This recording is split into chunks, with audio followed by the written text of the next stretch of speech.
So good morning students. आज हम लोग देखेंगे कि माइक्रो ऑर्गेनिज्म किस तरह से एनर्जी प्रोडक्शन में हेल्प करते हैं। ठीक है, तो एनर्जी जब भी हम लोग सोचते हैं या फिर जो भी चीज हम लोग सोचते हैं तो वो इको फ्रेंडली होनी चाहिए। तो इसी तरह से इको फ्रेंडली जो चीज रहेगी एनर्जी के केस में तो वो रहेंगी बायोगैस। तो जो बायोगैस है उस बायोगैस में बायोगैस का प्रोडक्शन हम लोग करते हैं using the microorganisms. Okay, so ये जो भी बायोगैस होती है, biogas is non conventional and renewable. ठीक है, नॉन कन्वेंशनल मतलब जो भी मटेरियल या फिर जो भी एनर्जी प्रोड्यूस करते हैं with the help of wind, hydro, उसके बाद हम लोग बायोमास, इस तरह से चीज भी नेचुरल चीज से हम लोग उसको प्रोड्यूस कर रहे हैं, तो that is nothing but the non conventional. और जो भी चीज नॉन कन्वेंशनल है वो चीज रहेंगी रिन्यूएबल। रिन्यूएबल मतलब हम लोग उसको फिर से रिन्यू करके फिर से उसको यूज कर सकते हैं।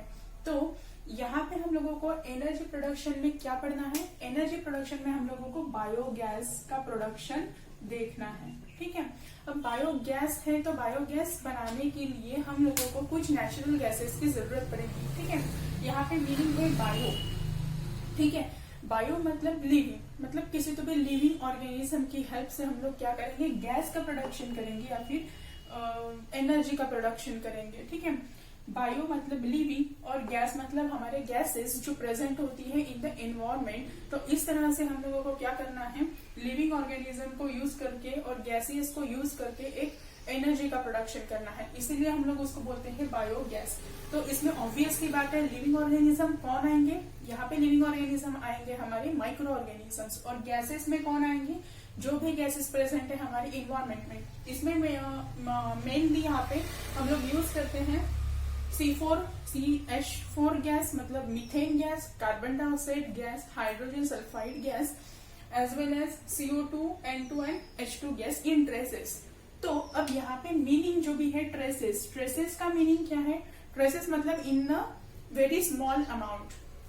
ट्रेसेस मतलब क्या? In small amount. Small amount में हम लोगों को क्या चाहिए, ये सारी गैसेस चाहिए। मेनली ये गैसेस हम लोगों को स्मॉल अमाउंट में लगेगी, क्योंकि ऊपर वाली जो भी गैसेस है वो लार्ज अमाउंट में है। जैसे कि methane, methane is 50 to 60%। Methane को हम लोग क्या कर रहे हैं, यूज कर रहे हैं अबाउट 50 to 60%।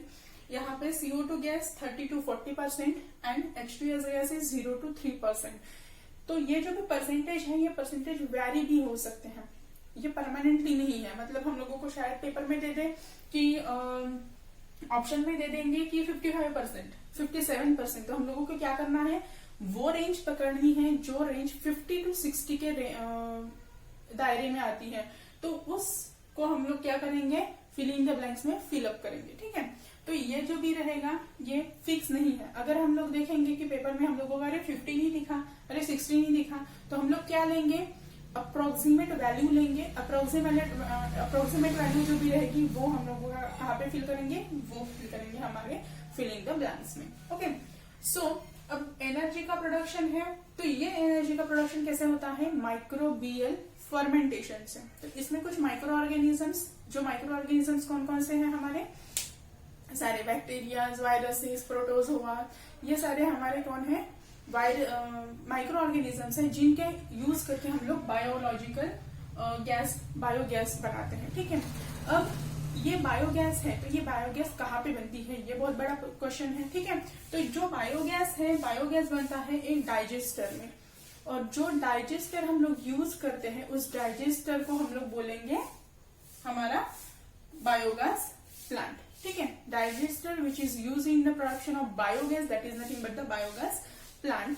तो बायोगैस बनाने के लिए हम लोगों को चाहिए होता है बायोमास। ठीक है, बायोगैस बनाने के लिए हम लोगों को चाहिए रहेगा बायोमास। तो what is mean bye biomass? तो बायोमास में क्या क्या आता है, बायोमास में सारे जो भी प्लांट है, प्लांट के जो भी पत्ते वगैरह रहते हैं, प्लांट का वेस्ट, इंडस्ट्रीज का कुछ वेस्ट जो अच्छा रहेगा, हाउस होल्ड का वेस्ट रहेगा, डोमेस्टिक वेस्ट रहेगा, उसके बाद फॉरेस्ट का वेस्ट रहेगा। इस तरह से सारे वेस्ट हम लोग as a source of biomass करके यूज कर सकते हैं। But most of the time हम लोग कैटल डंग को, किसको, कैटल डंग को यूज करते हैं फॉर बायोमास प्रोडक्शन, और उसको मेनली बायोमास करके हम लोग यूज करती है टू प्रोड्यूस द हमारा बायोगैस। ठीक है, तो यहाँ पे हम लोग काउडंग यूज करते हैं। काउडंग में ये जो भी रहेगा वो रिच इन सेल्यूलोज है। सेल्यूलोज क्या है? Cellulose is nothing but the organic material, complex organic material और complex organic compound which is polysaccharide. What is mean by polysaccharide? Polysaccharide मतलब ये एक किसी चीज से नहीं बना है, इसको हम लोगों ने बहुत सारे ग्लूकोज मॉलिक्यूल से मतलब बहुत सारे मोनोमर्स को इकट्ठा करके इसको फॉर्मेशन किया है।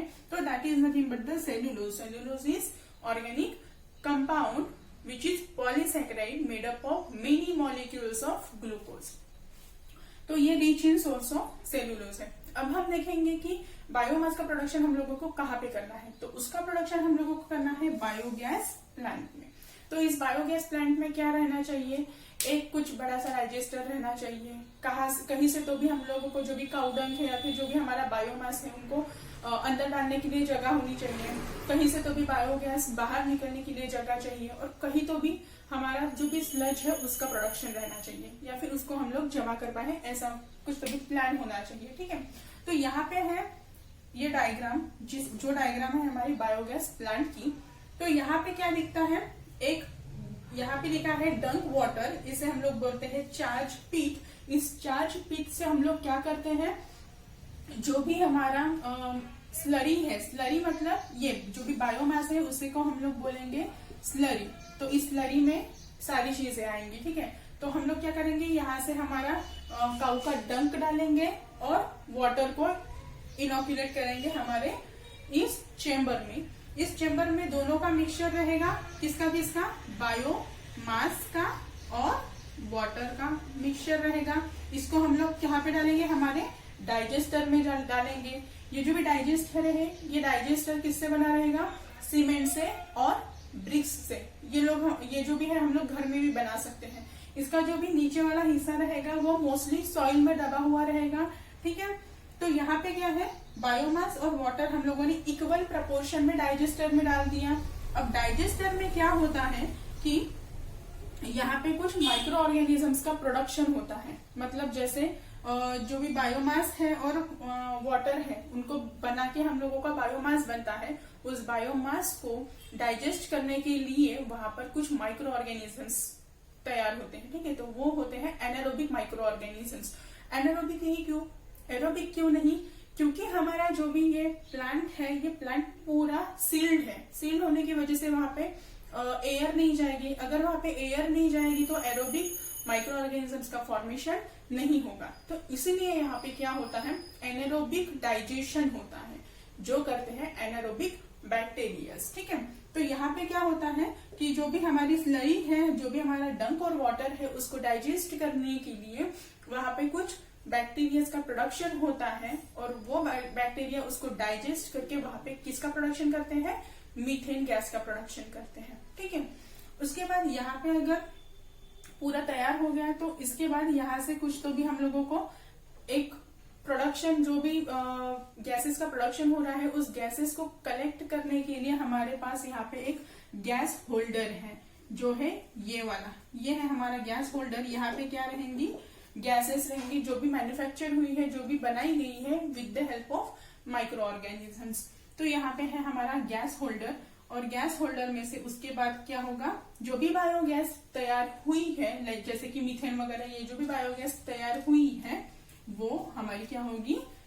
आउटलेट से बाहर निकल के हम लोग उसको क्या कर सकते हैं? यूज कर सकते हैं। Domestically as well as in the industrial level हम लोग उसको यूज करेंगे। उसके बाद स्लज, जो भी स्लज रहेगा वो सारा का सारा स्लज ये वाले कंटेनर में आके जमा होके रह जाएगा। ठीक है, तो इस तरह से हमारा है बायोगैस का प्लांट, जिसमें मेन चीज होती है डाइजेस्टर। ठीक है, जिसमें मेन चीज क्या बोली हम लोगों ने? डाइजेस्टर, जो सीमेंट, सॉइल और ब्रिक्सेस से बनी रहेंगी। ठीक है, उसके बाद ये जो भी है ये पूरा बायोगैस का प्लांट हो गया। अब इसमें कौन कौन सी स्टेप्स इन्वॉल्व होती है इन द एनारोबिक डाइजेशन? मतलब एनारोबिक डाइजेशन एक साथ होता होगा क्या? नहीं, वहां पे कुछ स्टेप्स होती है। तो वो स्टेप्स कौन कौन सी है वो देखेंगे। जैसे कि anaerobic digestion involve the 3 step. पहला है हाइड्रोलिसिस एंड सोल्यूबलाइजेशन। हाइड्रोलिसिस का मतलब ही होता है ब्रेक डाउन। हाइड्रोलिसिस का मतलब होता है ब्रेक डाउन, मतलब यहाँ पे जो भी चीज रहेगी उस चीज को माइक्रो ऑर्गेनिजम्स क्या करेंगे, ब्रेक डाउन करेंगे, उनको छोटे मतलब उनका जो भी है मॉलिक्यूल्स को सेपरेट आउट करेंगे, कॉम्प्लेक्स मॉलिक्यूल को सिंपलेस्ट मॉलिक्यूल में उनका फॉर्मेशन करेंगे। तो जैसे कि हाइड्रोलिसिस एंड सोल्यूबलाइजेशन, यहाँ पे डाइजेस्टर में हमारा क्या था, वहां पे था हमारी स्लरी, ठीक है। तो जो भी स्लरी है या फिर जो भी ऑर्गेनिक कंपाउंड है, ऑर्गेनिक मैटर है, उस ऑर्गेनिक मैटर को क्या करेंगे, ब्रेक डाउन करके वहां पे सिंपलेस्ट फॉर्म में उसको क्या करेंगे, फॉर्म करेंगे। तो यहाँ का ऑर्गेनिक कंपाउंड को सिंपलेस्ट फॉर्म में माइक्रो ऑर्गेनिज्म ने क्या किया, ब्रेक डाउन किया, उनको हाइड्रोलाइज्ड किया। अब इस हाइड्रोलिसिस के लिए हमारे पास कुछ क्या चाहिए रहेंगे, माइक्रो ऑर्गेनिजम्स, बैक्टीरिया चाहिए रहेंगे। तो वो कौन से हैं, क्लोस्ट्रीडियम एंड सूडोमोनास। इस तरह के कुछ बैक्टीरिया होते हैं जो बैक्टीरिया क्या करते हैं, कॉम्प्लेक्स मॉलिक्यूल को सिंपलेस्ट मॉलिक्यूल में उसको कन्वर्ट करते हैं बाय हाइड्रोलाइज। उसके बाद यहाँ पे अभी सिंपलेस्ट फॉर्म हो गया है।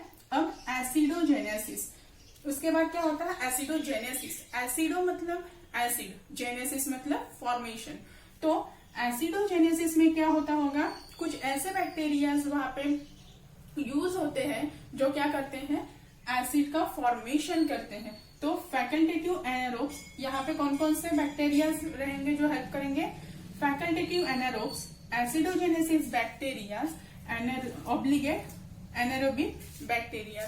तो यहाँ पे फैकल्टेटिव का मतलब क्या होता है, जो फैकल्टेटिव एनारोब्स होते हैं, फैकल्टेटिव एनारोबिक मतलब ये ऐसे ऑर्गेनिज्म, ऐसे माइक्रो ऑर्गेनिजम्स होते हैं कि जो क्या करते हैं, aerobic condition and anaerobic condition दोनों कंडीशन में सरवाइव कर पाते हैं, that are facultative anaerobes. Then acidogenesis bacteria, acidogenesis bacteria मतलब जो एसिड का फॉर्मेशन करेंगे, ऐसे बैक्टीरियाज। ऑब्लिगेट एनारोबिक बैक्टीरियाज मतलब ऐसे बैक्टीरियाज जो ऑब्लिगेट क्या करते हैं, ऑब्लिगेट मतलब ये एक स्पेसिफिक कंडीशन में ही सरवाइव करेंगे। ऑब्लिगेट एनारोबिक मतलब यहाँ पे वो एनारोबिक कंडीशन में ही जीवित रह पाएंगे, अदरवाइज उनको अगर एयर मिल तो वहां पे वो सरवाइव नहीं कर पाएंगे, ठीक है। उसके बाद है यहाँ पर सिंपल ऑर्गेनिक। अब यहाँ पे कुछ चेंजेस रहेंगे, मतलब यहाँ पे जो भी सिंपलेस्ट फॉर्म बना था उस सिंपलेस्ट ऑर्गेनिक मटेरियल को क्या करेंगे, वो एसिडिक फॉर्म में कन्वर्ट करेंगे। तो यहाँ पे जो भी एसिड फॉर्मेशन होने वाला है, वहां पे कौन कौन से एसिड का फॉर्मेशन होता होगा, पहला एसिटिक एसिड का फॉर्मेशन, उसके बाद फॉर्मिक एसिड का फॉर्मेशन CO2 H2, इस तरह से कुछ एसिड का फॉर्मेशन होता है due to the activity of in these microorganisms. उसके बाद नेक्स्ट स्टेप होती है और लास्ट स्टेप होती है हमारी मिथेनोजेनेसिस। मिथेनोजेनेसिस मतलब यहाँ पे जो भी एसिडिक फॉर्म हुआ था, उस एसिडिक फॉर्म से हम लोगों को क्या करना है, मतलब वो माइक्रो ऑर्गेनिजम्स क्या करेंगे, उनको मीथेन में कन्वर्ट करेंगे।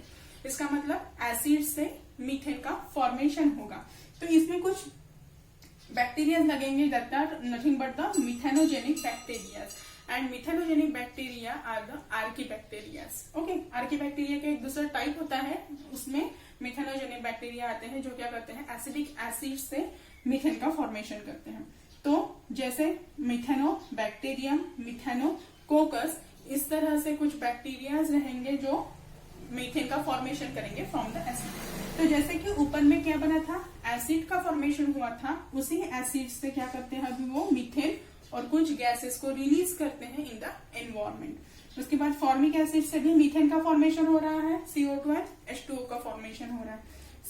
CO2 और हाइड्रोजन जो भी गैस है उससे भी वो क्या बनाते हैं, मीथेन का गैस का प्रोडक्शन करते हैं। और मीथेन गैस का production is nothing but the हमारा बायोगैस का प्रोडक्शन।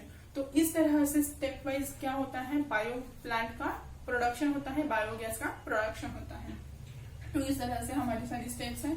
हम लोगों ने ये डाइजेस्टर देखा, डाइजेस्टर में जो डाला था वो, उसके बाद मॉडल्स हैं बायोगैस, कौन से फेमस और बहुत ही मोस्ट इम्पोर्टेंट बायोगैस के मॉडल्स हैं। तो बायोगैस प्लांट के मॉडल्स हैं KVIC एंड IARI, इस तरह है। ओके, सो नेक्स्ट लेक्चर में हम लोग इसके एडवांटेजेस